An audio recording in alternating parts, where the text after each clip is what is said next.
Unity Jat करके एक Twitter handle है, उसपे लिखा था कि विघ्नेश को अनफिट करने के लिए षड्यंत्र हो सकता है। द्रोणाचार्य तुरंत एकलव्य का अंगूठा काट लेता है। तो ये एकलव्य का अंगूठा काटने का ये दोबारा फिर से षड्यंत्र हुआ, ऐसा मुझे लगता है। सबसे ज्यादा पदक लाने वाली कौन है? तो हरियाणा। और सबसे ज्यादा पैसा किसको दिया? तो गुजरात को। नमस्कार, मैं विक्राम और आप देख रहे हैं हिंद वॉइस। बात करते हैं विनेश फोगाट की, जिन्हें फाइनल से पहले ही बाहर का रास्ता दिखा दिया था और देश का दिल टूट गया था। तमाम तरह के लोग सवाल कर रहे हैं कि साजिश हुई है, क्या साजिश हुई है, अभी तक कोई क्लियर नहीं हो पाया है। तमाम जो ऐसे लोग हैं जो उन्हें पहले ट्रोल कर रहे थे, वो तरह तरह के तर्क दे रहे हैं कि भाई इतना घमंड था तो टूटना भी चाहिए था, हालांकि हमें भी दुख है। उनका ये भी कहना है। कंगना रनौत का कहना है कि इन्होंने कहा था मोदी तेरी कब्र खुदेगी, और इसके बाद भी मोदी जी ने बहुत सारी फैसिलिटी दी है और वो जीत नहीं पाई, दुख है। मतलब बहुत सारे ऐसे लोग होते हैं ना जो आपको लट भी मारते हैं और बाद में कहते हैं कि भाई दर्द तो नहीं हो रहा है, तो शायद कहीं ना कहीं ये बात भी हो रही है। आखिर से पूछते हैं कि क्या समझते हैं, क्या कॉन्स्पिरेसी थी पूरी की पूरी, क्या वाकई किसी ने जीतने नहीं दिया, या फिर एक तरह से टेक्निकल फॉल्ट था। जी अविनाश जी, क्या कहेंगे इस पर? नहीं, मैं इतना ही कहूंगा कि मोदी जी ने जो नारा दिया था, बेटी पढ़ाओ और बेटी पटाओ, तो ये नारा सटीक रूप से बृजभूषण सिंह लागू करना चाहते थे, मगर विघ्नेश ने विरोध किया। उन्होंने बोला कि ये नहीं चलेगा, ये शोषण हो रहा है। आपने देखा होगा कि पिछले वक्त मेडल लाने वाली सारी बच्चियां और लड़के आंदोलन कर रहे थे। जिस वक्त हमारे संसद भवन का उद्घाटन हो रहा था, उस वक्त इनको सड़कों पर घसीटा गया। अब वो सड़कों पर घसीटी गई लड़की अगर गोल्ड मेडल लाती है, तो उसके साथ में तो प्रधानमंत्री को खड़ा होना पड़ेगा, नहीं तो देश गाली देगा। तो इन्होंने षड्यंत्र पूर्वक, जैसे हमारे देश में पहले भी होता आया है कि द्रोणाचार्य तुरंत एकलव्य का अंगूठा काट लेता है, तो ये एकलव्य का अंगूठा काटने का ये दोबारा फिर से षड्यंत्र हुआ, ऐसा मुझे लगता है। और उसके प्रमाण है मेरे पास में कुछ। इसके अगर जवाब मुझे मिल जाए तो मैं अपने शब्द वापस ले सकता हूँ। क्या है कि कुश्तीगीर जो भी होते हैं, जो भी कुश्ती खेलने वाले होते हैं, उसका हर घंटे में वजन होता है। इसकी 3 कुश्तियां जब इसने खेला, और जिसने कितने 40-45 बार एक भी कुश्ती नहीं हारी थी, ऐसी जापान के पहलवान को इसने पटक दिया। तो ये समझ में आ गया इनके कि अब ये हारने वाली नहीं है, अब जीतने के रेस में आगे बढ़ रही है। तो इसका 2.7 किलोग्राम वजन बढ़ा कैसे? पहली बात। अब बोलते हैं कि उन्होंने खा लिया, ये कर लिया, वो कर लिया, तो रात भर मेहनत कर रही थी। रात भर वो कसरत कर रही थी, उसने बाल कटाने से लेके तो खून निकालने तक हर काम किया। 100 ग्राम वजन ज्यादा होने के बाद उसको भेजा कैसे गया? और इनके साथ में जो लोग भेजे थे आपने, एक दिनशा पाल्डी वाला भेजा था जो ऑर्थोपेडिक सर्जन है कोकिलाबेन हॉस्पिटल में, उन्हें न्यूट्रिशियन करके भेजा गया था। कैसे भेजा भाई? एक न्यूट्रिशियन के नाम पर जो आपने उनको भेजा, वो ऑर्थोपेडिक मतलब हड्डी का सर्जन न्यूट्रिशन कैसे संभालेगा, वजन कैसे संभालेगा? दूसरी एक पुणे की आराधना शर्मा भेजा था, वो क्या काम करती है? तो फैंसी डिशेज बनाती है, बहुत टेस्टी डिशेज बना के उसका प्रदर्शन सोशल मीडिया पे भी लगाती है, और बाकी भी जगह उसका वो प्रदर्शन होता है कि खाना अच्छा कैसे बनाए। कुकरीज का क्लासेस चलाने वाली आराधना शर्मा, ये भी एक गई थी वहां न्यूट्रिशन की सलाह देने के लिए। और इन्होंने ये कोकिलाबेन हॉस्पिटल की कर्मचारी दिनेश पाल्डीवाल और उसी नितेश अंबानी जो थे, जो मैडम है मुकेश अंबानी की बीवी, वो उस एसोसिएशन की सदस्य है, उसको किस आधार पर भेजा? ओलंपिक एसोसिएशन की सदस्य बनाकर किस आधार पर भेजा? तो हम क्यों नहीं बोले? और ये मैंने नहीं बोला है, ये यूनिटी जाट वाले ने और कई लोगों ने शंका व्यक्त की कि इसके पानी में और खाने में ऐसा कुछ मिला देंगे, ये डोपिंग टेस्ट में या में फेल होगी। ये एक दिन पहले ही बोलना शुरू कर दिया था। यूनिटी जाट करके एक ट्विटर हैंडल है, उसपे लिखा था कि विघ्नेश को अनफिट करने के लिए षड्यंत्र हो सकता है। बिरजू के आका ने अंतरराष्ट्रीय स्तर पर साजिश की है कि विघ्नेश को हराया जाए। ये साजिश किए हैं, ये बोल रहे हैं, और फिर भी वो साजिश पूरी हो गई। क्यों हुई? कैसी हुई? ऐसे कैसे अनट्रेंड लोग भेजे गए? कोच क्या कर रहे थे? फिटनेस वाले तो आपको बता दिया कि कैसे कैसे लोग थे, इन्होंने क्या क्या किया। 100 लोगों की टीम थी पूरी की पूरी, इनके साथ में भेजी गई। 10 पदक नहीं आएंगे और 100 लोगों की टीम पिकनिक मनाने गई थी और पिकनिक मनाने जाती है। और यहाँ इनके जो नफरती चिंटू है, कोई बोल रहा है कि वो प्रेग्नेंट हो गई होगी रात में, कोई बोल रहा है उसका घमंड का वजन है, कोई बोल रहा है कि वो तुम्हारे, अरे हमारा शिक्षा, वो खेल मंत्री बोलता है कि हमने इसके पीछे 77 लाख रुपए खर्चा किए। तुम्हारे पिताजी का पैसा है? तुम्हारे बंगले के सुधार में करोड़ों रुपए खर्चा होते हैं, मेंटेनेंस में करोड़ों रुपए खर्चा होते हैं। मोदी जी 8 करोड़ की फ्लाइट में घूमते हैं, 2 5-10 करोड़ की ट्रेन घूमते हैं, क्या बोलते हैं, कारों में घूमते हैं। तुम भी वैसे ही करते हो। तुम्हारा खर्चा कौन देता है?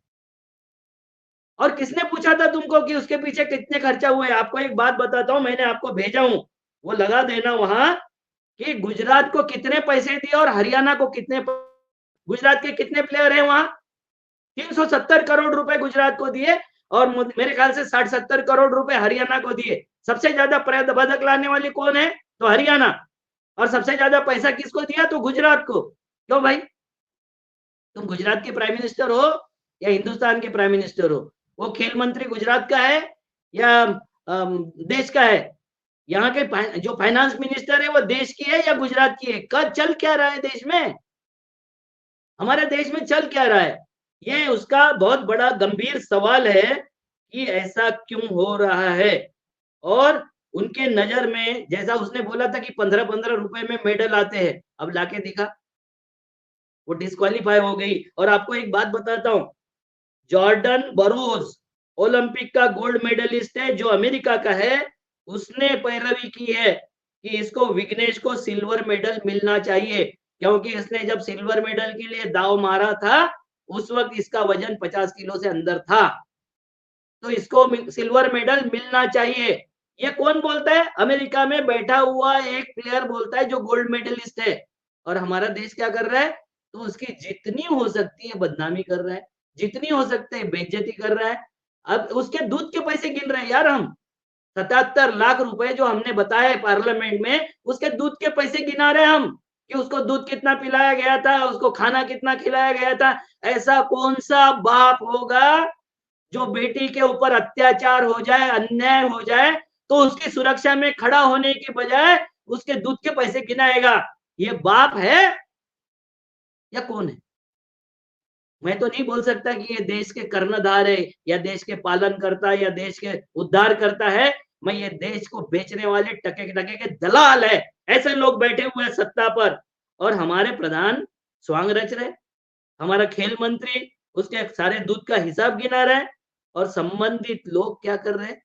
तो संबंधित लोग, सरकार से संबंधित लोग जितना अपमानित करना है उतना उस बेटे को अपमानित कर रहे हैं।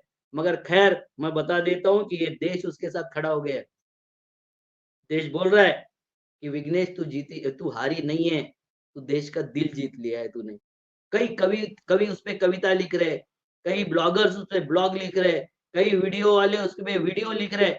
अगर वो उसको सिल्वर मेडल भी मिला और नहीं भी मिला, तब भी वो देश की एक आशा है, देश की एक रौनक है, देश के लिए एक आदर्श है।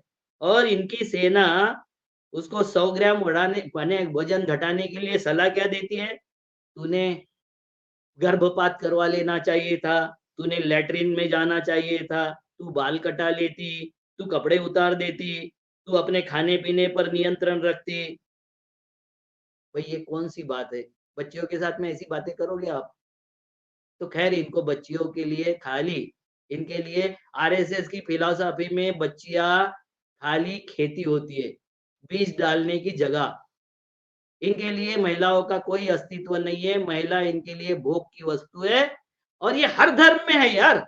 महिलाओं को कोई सम्मान नहीं है, सबसे ज्यादा महिला ही वहां जाती है। ये सबसे बड़ा दुर्भाग्य है कि इनके लिए भोग की वस्तु है। तो ये अब लोग बोल रहे हैं कि जंतर मंतर में टू पेरिस का ये संघर्ष है। और ये संघर्ष जंतर मंतर टू पेरिस नहीं है, वो तो लड़की लड़ रही थी, वो विघ्नेश लड़ रही थी, वो पेरिस तक का संघर्ष। इनका संघर्ष, इसको सत्ता का संघर्ष है, षड्यंत्र का संघर्ष है। उसमें हार गई हमारी बेटी।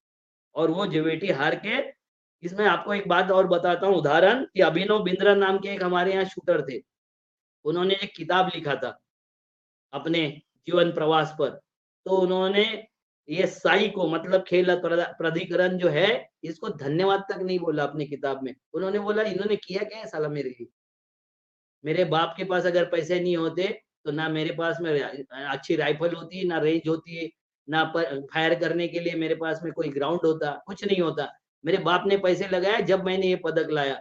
तो हम हमारे प्लेयर के पीछे कितने पैसे लगाते हैं, इसका सार्वजनिक बखान करने की बजाय एक 75,000 जनसंख्या वाला देश गोल्ड मेडल ले जाता है और 140 करोड़ वाला जिसका लाल आंखें दिखाने वाला विश्व गुरु है, ऐसे देश को गोल्ड मेडल से एक बच्ची मुकर जाती है, जिसके लिए हम ढंग से पैरवी नहीं करते।